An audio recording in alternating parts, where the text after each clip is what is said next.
I can make it. You're with me when I walk through fire, even when I face the giants. In the darkness with the light, tell the devil that he's a liar. And even when I'm in the waiting, in all of my broken places, you'll be faithful, I am faithful. And I will not be afraid, no, I'll be okay. Hey guys, welcome back. I just wanted to show you guys this. My sister got this for me. Around, let me think. Christmas? Yeah, after Thanksgiving. All signs point to Jesus. Love, hope, faith, peace, joy, Jesus. And that's the back of the shirt. I just thought it was super cute. I wanted to show you. That's what I'm wearing today. Alright guys, so yesterday we ended when Thomas realized it is you. And he said, and Jesus told him, you believe because you have seen me, but blessed are those who have not seen me and believe anyway.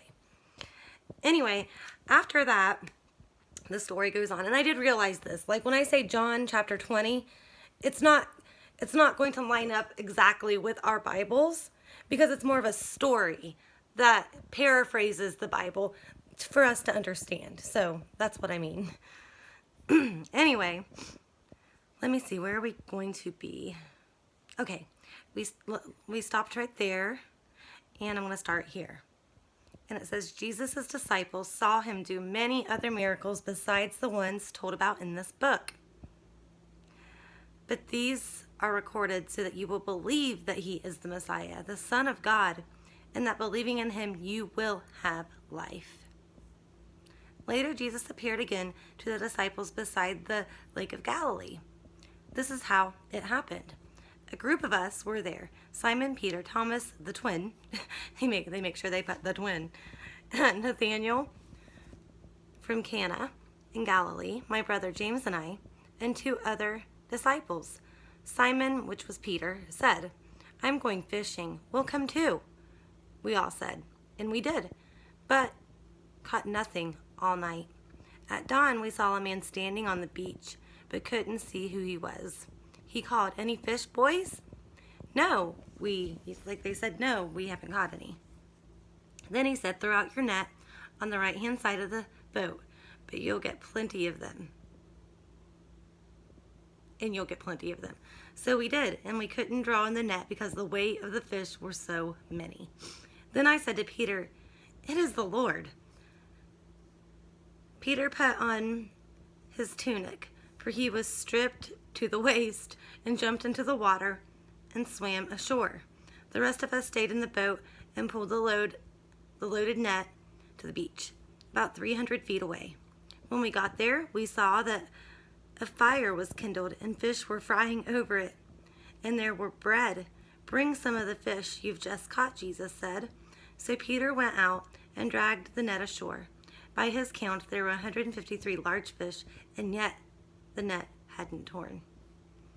Now come and have some breakfast, Jesus said. Crazy how they had like fried fish for breakfast over a fire, isn't it? None of us dared ask him if he really was the Lord, for we were quite sure of it. Then Jesus went around serving us the bread and fish. This was the third time Jesus had appeared to us since his return from the dead. After breakfast, Jesus said to Simon and Peter, Simon, which was Peter.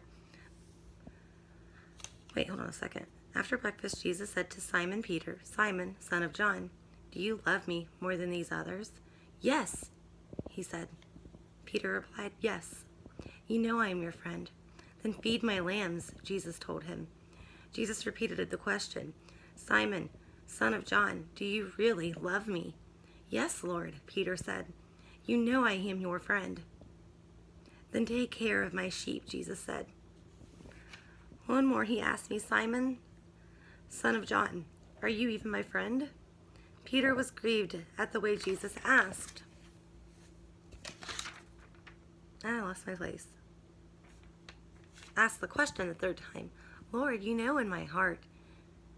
Lord, you know my heart. You know I am. Peter had said. Jesus said, then feed my little sheep. When you were young, you were able to do as you liked and go wherever you wanted. But when you are old, you will stretch out your hands, and others will direct you and take you where you don't want to go. Jesus said, let him know what kind of death he would die to glorify God. Then Jesus told him, follow me. Peter turned around and saw disciples Jesus loved following. The one who had leaned around at supper that time to ask Jesus, Master, which of us will betray you? Peter asked Jesus, what about him, Lord? What sort of death will he die? Jesus replied, if I want him to live until I return, what is that to you? You follow me. So the rumor spread among the brotherhood that the disciple wouldn't die. But that isn't what Jesus said at all. He only said, if I want him to live until I come. What is that to you? Am I that disciple? I saw these events and have recorded them here. And we all know that my account of these things is accurate. And I suppose that if all the other events in Jesus' life were written, the whole world could hardly contain the books. So that's the very end of, let me see. Okay, yeah, that's the very end of John, and it starts going into Acts. But you guys, Jesus is just perfect. I love when he asked Peter, do you love me? Do you really love me? And he says, yes. And he says, well, I want you to go feed my little sheep. And, you know, it melts my heart. The love that he has for his children is greater than any amount of love we could ever know in this life. And I see so many things going on right now out there in the world. Prophecy just blasting off the pages in your face. It's crazy. You guys, I'm not going to cut this video anywhere. I was just so into reading that I didn't really think about it. So, just going to be straightforward, one clip.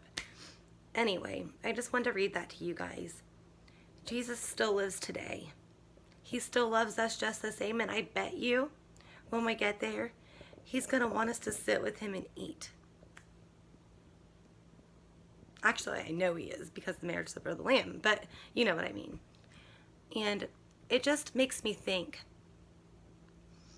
so many people, how are we all going to hug him at the same time? You know what I mean? It just blows my mind. Will we have to take turns? Is it something supernatural that we won't have to worry about? I don't know. But that's all I have today for you guys.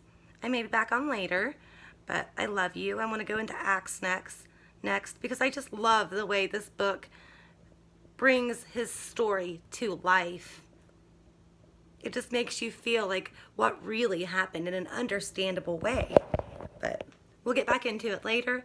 You guys, if there's anything that you want me to find and read to help you better understand it, just let me know and I will do that. All right, I will see you guys later. I love you all so much and we'll see you soon. Bye, guys. Okay, guys. Okay, so it's been a few hours since I made my video. Sorry, my battery popped up. But I watched Brother Chad's video, Watchman on the Wall 88.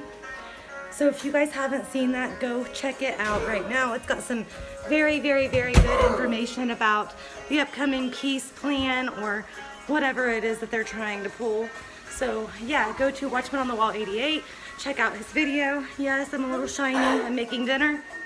And getting the babies ready for bed. Say hi, guys. Hi. So, Quentin is like in his pajamas right now. Okay. I love you. Say bye, guys. She's gonna vlog. That's what her idea was. So anyways, I'm gonna go ahead and add this clip in. I know I said I wasn't gonna add any in, but I got so far behind on editing and posting it and ended up watching Brother Chad's video. So you guys go check that out. It's amazing information. And thank him for all the hard work that he does to keep us informed on the upcoming world events, because it's so important to know. Just like Brother Chad, on this channel, we're watching for Jesus Christ. So let's all watch together. One big channel, one big family and community. Yeah, my blinds are broken. That would be my kids that did that. Anyways, I love you guys, and thanks for watching the video. Go check out Brother Chad. See you guys later. Bye.